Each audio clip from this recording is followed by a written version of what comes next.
At any moment here, you're gonna see it come pouring out of that fitting. Sorry. But you can see it shooting out right there. Spraying off to the side. Actually, there's a very good view of it. Everything's so patient with me, but you see it. It's gonna get worse. I gotta shut it down. And what it is, that fitting failed. All right, welcome back, y'all. Jason and Michelle here, EKKO Nesters. We got Bad Betty with us. If you've been following along with us, you know that Bad Betty is our 2022 Winnebago EKKO, built on the Ford all-wheel drive Transit chassis. If you're just now joining us, well, now you know what to know. So what are we doing outside and why are we here on the driver's side? Well, let's open up this compartment door, talk a little bit about it, and see where we go from here. So as you can see in this compartment, we have our area that houses all the water valve controls, where we hook up and fill with city water, etc. We also got our gray waste tank drain system. We've got some other valves and controls here that drain the system as well. One of the other things you might notice is the thickness of this door. It's a good 1.75 inches thick. It's a well insulated door. This is one of the things that Winnebago has really spoke about as they're sharing the whole concept and idea of how well insulated this vehicle is, and that it is a 4-season vehicle. But those of you that own one of these know that 4-season is maybe arguably subjective based on the climate where you're at and some of the experiences you've had. So you may also notice in here that there is a little flapper valve here. And what this does is it allows you to get heat to this compartment. Now, why would that be important? Obviously, we have some water lines here. We have some plastic fittings. I'm not too concerned about the PEX water lines. It's pretty difficult for those to burst, but the plastic fittings can. So what Winnebago said is, hey, it could probably get cold out here. This is a cold zone, even with the insulated 1.75 inch door. Let's go ahead and bring heat to here. Now, this heat is only brought here when the vehicle's off and you're using your Truma heating system. This is not fed by the vehicle's main heat. We can talk a little bit about the pros and cons of that in a little bit and when we go inside. But the other thing that I wanted to draw your attention to is, since we're in this compartment, is that you'll notice that the base here is, we'll just refer to it as a plastic resin material. It's pretty thin, and that is non-insulated. There's probably not much of any R value there. More importantly here, though, as we get underneath the fender well, and you're looking underneath here, you're gonna see the same encapsulation. You're also gonna see that there's a light there. I have intentionally placed that light there in the compartment on the inside of the vehicle. And in that compartment, there are some pretty important things housed. Now, showing you how thin that is, the light's gonna come there. It is strong material, it's doing its job, but there's no R value there. So we have some items in there that we need to protect. Now, how are we gonna protect those? Multiple ways. There's different types of products and insulation there. What I'm gonna be working with today is a Rockwool product. This is a stone wool insulation. This product here is something that we use typically in residential and commercial environments. It's great for acoustic. It's got very high fire resistant properties. It's water and moisture proof. Pests don't like it. So it's one of the products that we prefer. We're not sponsored by the company or anything. I just happen to be in construction, and I had some ideas on how we can insulate and use that product here with Bad Betty. So we're gonna go ahead and step back inside now, and I'm gonna take you into the areas that I'm more concerned with. I'm gonna share with you some of the experiences that I've had and why I'm going to be at least suggesting that maybe you consider, whether you use this product or something similar, insulating these areas, because there is a true value to that. So why don't you come on in and join me and we'll get started. So thanks for joining me in here. While Michelle was coming around and getting ready, what I thought I'd do is strip down at least one of the beds so we could get immediate access to the compartments that we want to insulate. Now, what's going on back here? This is the sleeping bedroom area. If you have a Winnebago EKKO, this is probably redundant. You're already familiar. But those that aren't, this will fold down. And between the two twin beds, you can get about the equivalent of a king bed. The other thing that's pretty neat or convenient is on both sides, passenger and driver's side, the beds lift up, and it gives you a little bit of convenience to access some things. And then if you had to make some repairs, a little bit more room. Now, we are on the driver's side. You'll see I've already got some tools staged here. And on the driver's side, as we mentioned outside, is what houses a main body of our water control panel, where our drainage systems are, and also, as I pointed out, some of the areas that are lacking insulation. So let's go ahead and open up this closet door. I'm gonna open it up and scoot around here.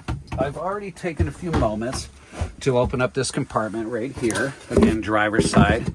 Just lift straight up, and it houses the water pump. Also, what's housed in here, if you see the red and the blue lines, that's hot and cold lines. They feed the shower, they feed sinks, etc. They also feed the toilet. And then, of course, the water pump here is fed by the white line here. You'll also notice that earlier when I was outside, I placed the flashlight in here, and I intentionally shined it through the wheel well compartment to show you just how thin that was and that it was uninsulated. So if you can imagine, temperatures outside drop around or below freezing. That is an uninsulated area. And if you are parked somewhere and you're storing your vehicle and this is not contained at least to some temperature, and there's any degree or any amount, I should say, of water within those lines, the opportunity does exist for them to freeze. I know this from personal experience. Even if you've drained the system and you haven't carefully flushed air through it, and we can talk about that later, and I emphasize carefully, you do not want to pump high compressed air through here. You'll blow some lines. I also talked about what was behind the door of that valve water control system. Underneath this metal pan, when we remove it, you are going to see tons of water lines in there, valves, fittings, and also a little bit of electrical. I mentioned earlier that the only time that this compartment is insulated, or I shouldn't say insulated, is warm and or has a little bit more temperature control is when the Truma heating system's running, not when you're driving down the road. Although some of the heat in the vehicle or the cab can migrate in here, but again, there's no R value in there, no insulation. So again, Winnebago calls this a 4-season, well insulated. I'd arguably say that that statement is more true than not, but there were definitely some areas that were missed, and as a result of them being missed, I have experienced burst fittings, and I've had to repair those. I'm going to try to drop a little link in there of when I did some footage on that. So let's go ahead and get started. What I'm going to do here is there are about 15 total screws. Let's see, 4, 8, 12, 16, if you will, that go around the perimeter. We're going to remove this pan. The nice thing is they've notched it out here, so you're not going to have to remove this hydraulic arm. In the event that you had to, the weight of this is going to want to come down. So that's the nice part. I just happen to have an electric screwdriver here, and these are all Phillips screws. So I'm going to take a few minutes, take those screws out, be right back, and I'm going to show you what's inside the compartment, and we're going to get started here.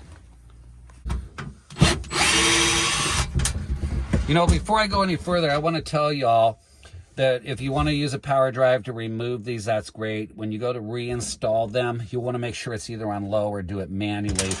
The material that's used here can strip out pretty easy from these screws. So I'm going to keep removing the screws, but I just want to kind of show you how easy it is. And you'll also notice that they were not very consistent in the length of the screws. I've had this panel off before, as mentioned, and the length of the screws vary, but don't be alarmed. They do not vary because they're going to come in contact with anything. I just think somebody went down the assembly line and, and had a little mixed bag of screws. So we'll be right back with the compartment open. So I want to give you guys a little quick footnote. You notice that this is now pretty loose. I highly recommend moving all the screws out of here, because when this panel, if in the event that it drops down, it's not necessarily going to hurt anything, but you would lose all your screws. And as I mentioned, you do not have to remove the hydraulic arm in order to get this out. Now, it usually comes out pretty easy. What happened is I got it accidentally wedged there, so I'll just kind of work that out, and we'll grab our other screw that we couldn't see, and we'll get that panel out. As you can see, it comes out pretty easy. Again, the only reason it gave me a little trouble is I accidentally got it wedged. So I'm going to set this out of the way. I'm going to just keep my screws right here in the drawer so I know where they're all at. You can choose your own best location. So let's find out what's going on in here. So on the other side here, that's where all those control panels are. You can see you got some cable hookups. You also see that that little heater vent that feeds a little heat to that area is right there. You'll also notice that there are a bunch of fittings here. This pipe, if you will, is very strong. It's very difficult to burst this. However, these fittings are not the same. You might also notice that I have black fittings, gray fitting, and the rest are black. The gray ones you see are the ones that I needed to replace because they split and burst. We'll get into that in just a little bit, but again, you can see that this compartment is zero insulation here. You'll notice also that as it drops down, right there where you see the blue and the white lines, the water lines there, that if I move that away, you can see the light shining through from the road. Again, non-insulated area. So let's talk a little bit about that. Those that are familiar with the EKKO, one of the things that we've all experienced, whether you're on this side or this side, I'm going to be talking about the passenger side in a little bit, this area tends to get cold. You feel some definite drafts in some cold areas here. Well, we know why. There is nothing between you and this mattress other than this little 1/2 inch or 5/8, I'm going to call it particle board / plywood, and that is it. So any of the areas there that are cold, that air, any of the leaks, especially around the seams here, you're getting any drafts coming in. And as you can see, there are a lot of seams here. And when I mentioned earlier, there's electrical.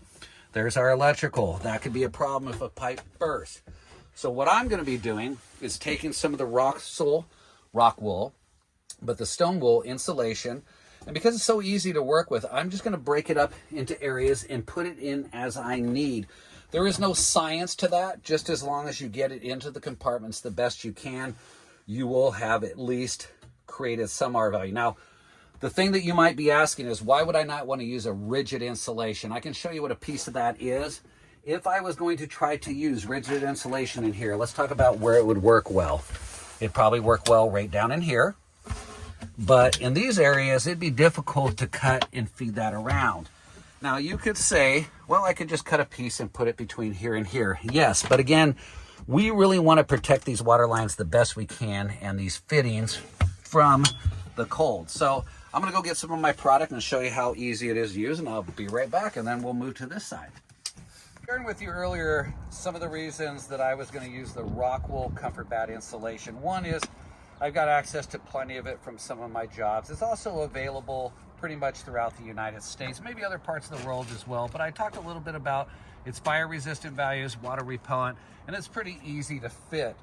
The reason actually I like the Rockwool product is it's very dense and it's stable. You'll notice that when I go to cut this, it stays pretty much isolated and together. There are some other products out there that I've used that break apart. Now, as always, gloves and masks are always a good thing. The fibers from this, I think, are pretty harmless in a lot of respect. This is made from natural stone, which actually contributes to the value of why it's fire resistant and water resistant. So you can kind of do your own research on this. I'm going to leave some information in the description. But in that compartment, on one side, I measured it about 24 inches deep and about 15 inches wide. This just happens to be 16 inches wide. I'm not going to worry about trimming that other inch off. So what I'm going to do is just kind of mark it. You can use a utility knife. In this case, I just happen to have a knife on board Bad Betty, and you'll see how easy that cuts. The reason I'm using a piece of wood is just so we don't damage the blade against the cement. But as you can see, that it cuts very easy. There we go. So right now it's about 24 by 16. Let's go on inside. Tuck our knife. Well, we'll bring our knife in for safety, and I'll show you where we're going to put the first piece. Just going to get some of this out of the way. Again, I'm not too worried about this. I'm going to drop my mask for now, just so you all can hear me. So one of the first places that I wanted to insulate, as mentioned, and let me grab the flashlight here, was this side of the compartment. Again, there's hot, cold water lines running down there. We've got metal. So what I'm going to do is I'm going to tuck it down in there. You're going to notice that as I tuck it, that it's pretty flexible. I'm not going to really worry about any of the corners breaking away because I can always add back to it. So let's go ahead and get started here. I'm going to squeeze it down in between our main feed for the water, this black pipe here. And once I get past that, it's going to easily just drop right in. So I'm going to have Michelle scoot the camera slightly out of the way here. I'll get this tucked in, and then we'll all rejoin here. As you can see, it's going down actually pretty smooth. So what I did, and I'll let Michelle show this area here in just a moment. I took our first bat and I tucked it in. I'm gonna grab a little light and let you guys see what's going on down there. If you notice, we've already started to isolate that area with the insulation. So what I'm gonna do, I'm gonna cut another piece and begin to tuck it into all the crevices and corners. Now, let's step back over to this side right here. Remember, I mentioned that the water pump is housed and there's some water lines that feed through here. When we get to this area, I'm gonna break it down into smaller pieces and I'll show you, and I'm just gonna tuck and fill that in around the pipe. So let's go out and cut some more and we'll all join each other here in just a moment. All right, so I'm rejoining with the mast now. The reason is that we're gonna be taking smaller pieces and we're gonna be just compartmentalized, fitting them into all the cracks and crevices that we can get to. And because I'm doing that, I'm gonna be tucked in there. Why not practice a little safety, as they say, right? So as I mentioned earlier, this stuff cuts and scores pretty darn easy. So I'm just gonna make a little incision, take it, fold it, make my next little cut. And again, you can use an X-Acto knife. I just happen to be using a knife because this stuff cuts so well. Got another piece here. I'm gonna go ahead and reach down low and really tuck that in because again, this is removable and it's not gonna hurt anything to get extra in there. So again, I'm just gonna keep cutting the pieces as needed and fitting them in. And there's no real measurement to this. It's really about you looking and saying, what can I fit, where can I fit it, and where should I tuck? So as you can see, we'll keep building up.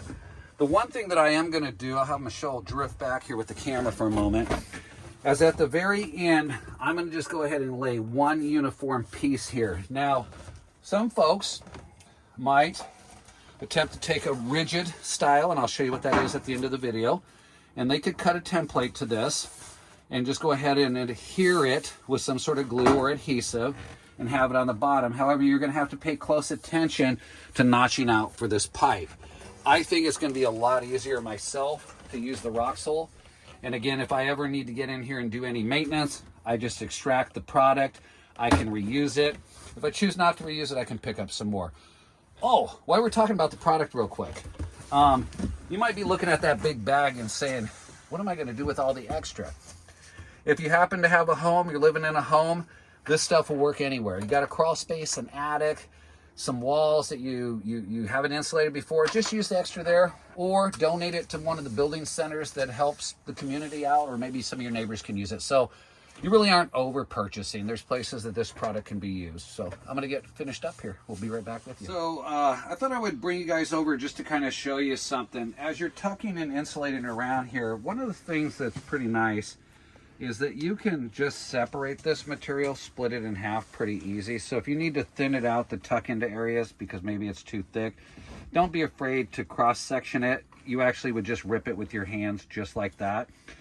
But as I was saying, there's some pipes in here that you're gonna wanna need to tuck around. So what I did is I split the piece into two, and now, whoops, sorry about that. I'm gonna go ahead and just set it right here. And then I'm gonna make one more piece to go right over the top.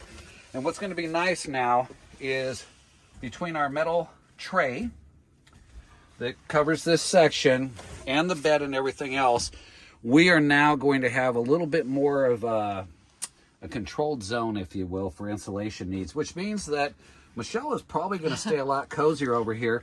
And what we'll do is we're gonna head out not too long from now, and we're gonna be doing some more camping where it's gonna be a little bit cold. And I think immediately Michelle's gonna be able to just kind of tell us if she experienced something a little different. I know that I'm gonna be able to experience on this side, because when I open up this, some of you are gonna learn a little bit more about what's hiding underneath here. So I'm gonna close up everything right here. Again, I'm gonna finalize my last piece right here. I can just kind of rip it around the pipe. Again, you're not going to harm anything. Use your hands a lot, and I'll probably tuck a little piece in there, and then we'll close it on up. So I'll meet you on this side in just a moment, y'all. So one of the things I forgot to mention or didn't realize, because it's been several months since I've been in this compartment when we had our water leak or the frozen line burst, is that the best practice for getting this tray back in is actually going to be to remove this part of the cylinder. Now note, this has quite a bit of weight to it. Even without the mattress, it's going to come down on you. So you got two choices. You can use your shoulder or back if you're comfortable to let this rest on it when we remove the hydraulic arm. Or the other thing that you can do is get a helper to hold it up. In this case, I'm just going to let it rest on my shoulder. I would use your own best practice. If you want to create a brace, you can, but I think that's a little too much going on. So how do we release this? Well, you'll notice that we've got this spring clip here that goes on the ball side of this, I'm going to just call it this lock area. You're going to either take a flat blade screwdriver or a little dental pick, and you're just going to remove that. Now, once that's been removed, this arm's going to want to come off pretty easily, okay? As you notice, this is resting on my shoulder. I'm comfortable with that resting on my shoulder, but some of you may not. You might have a bad shoulder or something going on. Go ahead and fit your tray back in. Take the arm and just go ahead and make it stationary again. Now, how the little ring clip, which is, sorry, my hands are not grabbing it, right here goes back on. The easiest practice is to pull it and feed it on from the bottom. So I'm going to remove my gloves here because it's a little easier that way. But basically, you're going to press up because there's a little notch from the bottom. And once that's pressed up a little bit on there, you can reset that. And then if you want to, you can use a little pair of pliers or your screwdriver or your hand and press it up. I'm going to put my gloves on really quickly, and I'm going to press it up with my hands. That's just what I'm comfortable with. And then we're going to go ahead and move to the lower compartment and insulate that, and then we'll move over to the passenger side because I almost forgot about the little lower compartment. So I'm going to go ahead and press that all the way on, just like that. You see it's locked into place, and it's on. And it's clipped. It's not coming off. Just double check it. Again, keeping this braced, whether it's with another person or yourself, the weight of this against your shoulder. But again, the clip goes on all the way, then set the ball hinge and make sure it's locked in, and we can put the rest of the screws on. Right, here's phase two, if you will, of our insulation needs back here in the bedroom quarters.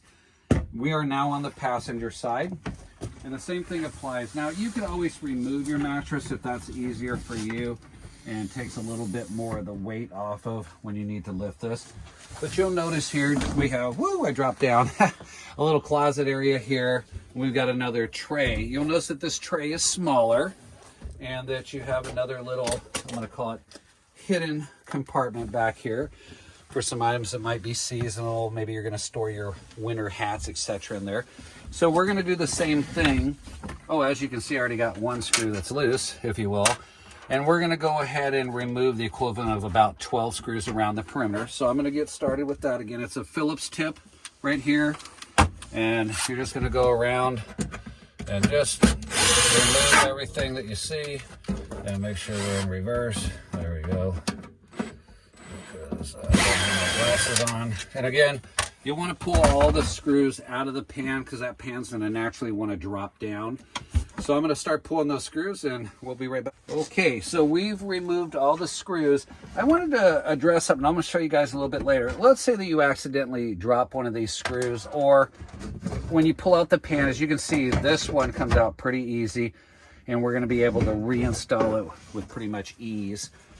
If in the event that one of these holes here gets stripped, don't be afraid to use a self-tapping screw and just go in maybe halfway or next to it. If it's at the metal, you could do a self-tapping sheet metal screw.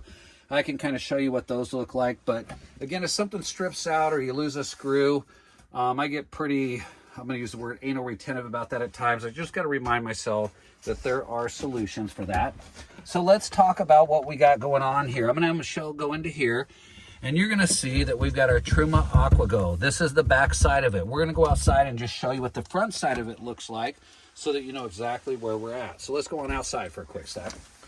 All right, so we're now outside at our Truma AquaGo. I like to refer to this as our tankless water heater. And this is the front side. As you can see, there is a metal box. This box slides on in, and we were just on the back side of that box. So I just kind of wanted to give you a reference point. We're now on the passenger side, and we're looking at the back side of our Truma EKKO. So come on in, let's get started. Now that I got you all back in here, the back side of our Truma box here that you see, once you bring the camera down, you're going to see that we've got a hot and a cold line feeding into the tank. You also see that there is an insulation blanket. That white blanket there is a little insulation blanket. It's pretty thin. I'll put my hand on it just so we have a reference. This piece right here, and it's paper thin, maybe a 1/2 inch thick. But as you can see, that this area right here, sorry, I just lost my flashlight, is uninsulated. And this box is really cold right now. It should be, obviously we haven't had it running, but it tells me that it is at least absorbing some of the cold energy, if you will. And again, which then creates a condensation zone. Why? We have smooth surface, metal pan. We've got a cold zone here. And the next thing you know, we have condensation building up. So all we're gonna do is we're gonna take a piece of our insulation. We'll measure here, it's probably about good 15, 16 inches. And we'll get our depth, we'll slide it in, and I'll tuck another piece here. And then if you wanted to, if you didn't happen to use this compartment, you could go ahead and drop a piece of insulation down in there as well. I tend to not use that compartment. I can't honestly tell you that I'm going to. So you're gonna notice that I'm gonna go ahead and fill that void as well. And then when we're done on this side, we're gonna take it back to the water pump side, and we're gonna fill that cavity. So I appreciate you all sticking back with me, and let's get started. Okay, so we're about to put our piece of insulation in, and it is about 16 inches in width and about 14 inches in depth. Of course, you can check your own measurements, but what's nice is this comes in 16-inch widths. Well, that's the size that we happen to have and purchase. So all we're gonna do is start to tuck that down in there. Again, we know that this is very much moisture resistant. It's a natural stone product. We also know that it has fire retardant properties. So I'm going to cut the other piece here. I'm going to drop it in. And like I said, I'm going to go ahead and just probably put a piece down in here as well. And then we'll put the lid back on and we'll close up. But I was going to tell you guys, we got lucky on this side. Let's go ahead and talk about that. I'm going to face this down so it doesn't blind y'all. Again, we got our notch. Our notch follows for the hinges. But this one just happens to drop in. So what's really nice is we're not going to have to remove this at this point. So let me get the last piece in. I'll show you what that looks like, and we'll call it. We'll see you here shortly. Okay, we've cut all 3 pieces. We've got our larger piece that goes on the side here, closest to the refrigerator wall. We've got our smaller piece that's just going to lay right in here. This one I don't feel is too necessary, but we're going to do it anyway. And then I've got a third piece that's just going to tuck against the exterior wall, nice and tight right there. I'm not too worried about this wall, and this wall. So I'm going to just go ahead and tuck these in. Again, the nice thing is this stuff is pretty flexible. You could wear gloves. It doesn't bother me. That's why I'm not wearing them. And you tuck it in. We call it done right there. The next thing we do, we put our little tray. Now, you might be wondering, is there any value to putting a piece here? There's really not enough room there. If you really wanted to do anything, you could take and tuck some pieces in there. However, I think what I'll probably end up doing, I don't have any here, is I'm gonna get some, basically some insulation rope, and I can leave a link to that as well, and I'm just gonna tuck it in there. We often use that when we're doing around windows in a residential environment. And I did just notice something. We do need to feed a little piece right in here. So I'll go ahead and grab a piece for that, and then we'll just close it up, and I'll meet you over on the driver's side. Well, the good thing about this side also is you don't have to remove the hinge. Oh, yeah. That's the point. Michelle's got a great idea, or a great point there, is in this case, this will fit right in. I'm just bumping into, I'll take that back out here, one of my little pieces right there, but this will just slip right in, and bingo, we're back in business. So one of the things I promised y'all before we head out is, in the event that you lost a screw or something didn't work out, that there are these little self-tapping sheet metal screws. You can see they have a little bit different in there where they're going to kind of self-drill. I have all my screws, so I don't really need one, but I did want to at least demonstrate that you can take that, place it just about anywhere, Again, I'm going to go right in the middle here, and then you just do a little pressure, and the next thing you know, that is locked solid. So if you lose a screw or something, pick yourself up a set of those. They come in 10 packs, 5 packs, 20 packs, hundreds, thousands at a time. Pretty cheap and very effective. So I'm going to close the lid here, and we're going to move over to the other side. So we're now on the driver's side, and we're in that area that houses the water pump and a whole bunch of water lines. And again, just to kind of bring us back to familiarity, we know that down in here, there is a small degree of insulation, but not much, and we should probably protect those water lines just a little bit more.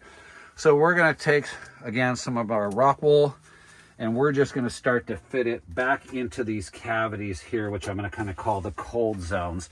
And there's no real science to this again. Literally, if you can fit it in there and tuck it back in around those lines, you're doing some real justice there. So I'll go ahead and keep going with that. This will only take a couple of minutes. As you can see, we have insulated this compartment. I went ahead and left the water pump and some of the the wiring exposed. And I mean, I don't know if there's a pro or a con to doing that. It just made me feel a little bit more comfortable. And then I'll just go ahead and close the lid. Right, y'all, so we are back where we started. We're on the driver's side, and this is the area that controls all of the water functions for filling, draining the gray water tank. One of the things, remember, we talked about is the insulated door, the availability of heat when you're parked using the Truma heating system, and then also how thin this wall was and is, if you will, when we lifted up the bed and showed you that compartment. Now, we have insulated behind here now, as you've seen, so this is more protected in the event that we're stored, parked, and we're not running the heat or don't have access to run that at that time. So I feel a lot more confident now that this is protected. The other thing is, because we added some additional insulation into the cavity that housed the water pump, we no longer have light shining through here. So that added some R value there and some more protection. One of the things that I talked about inside is, this is rigid insulation. This comes in different thicknesses, different brands, but I did promise you I'd show you a piece. You could cut this down. You could try to fit it into all those compartments.